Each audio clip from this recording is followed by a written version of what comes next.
This question is about the difference that women and men pay when they purchase vehicles.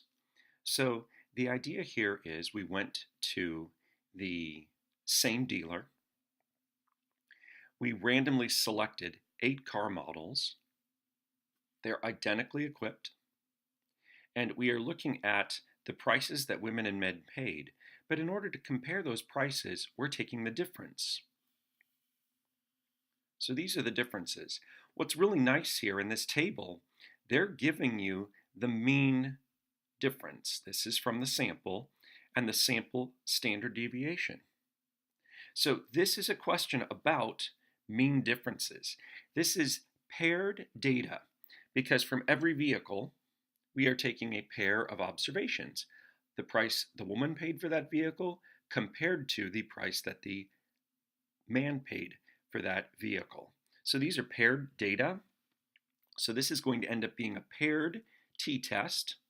So it is still a one sample test because we are looking at one sample of pairs.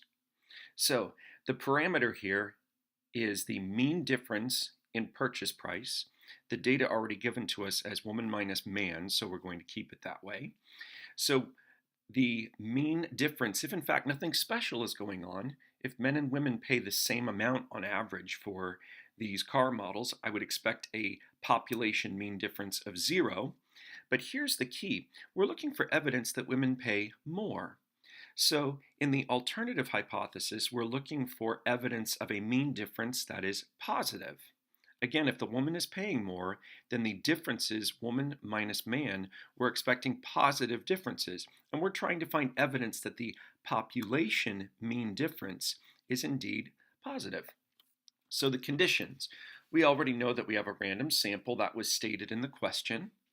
So if you take the sample size of 8 car models and multiply by 10, that's 80. So the number of car models that could have been selected, that needs to be greater than or equal to 80. That's plausible. So the normality condition, though, is not going to be met in terms of the central limit theorem because our sample size is not large. It doesn't exceed, let's say, 30 or more. But if you look at the graph of the differences, this dot plot up here is the one that you want.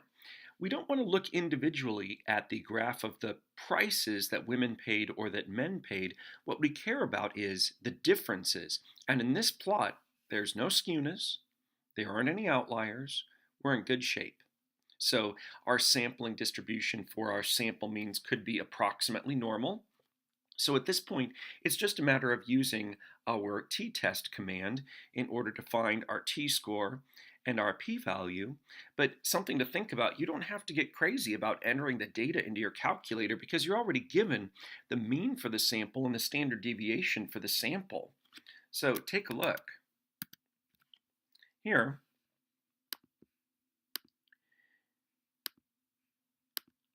if you go to tests, we're going to run a t-test. But here, don't use the data option, select the stats option, and we're going to enter the statistics manually.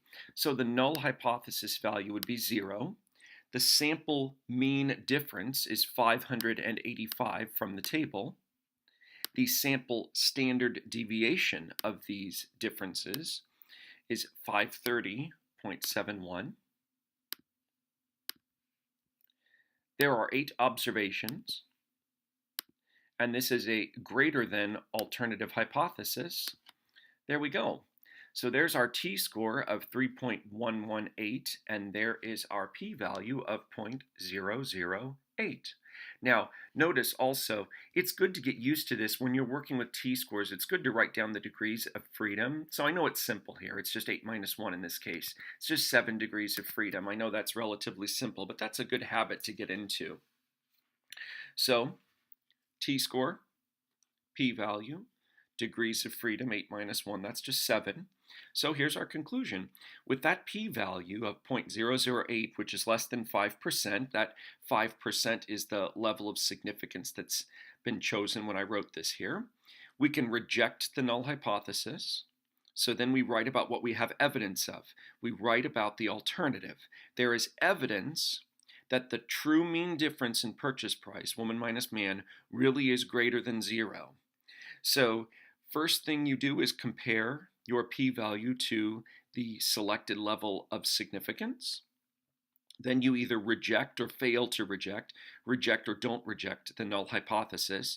And then the last thing that you do is you write about the evidence that you may or may not have for the alternative hypothesis. So if you reject the null hypothesis, then you do have evidence of the alternative. If you don't reject the null hypothesis, then you don't have evidence of the alternative.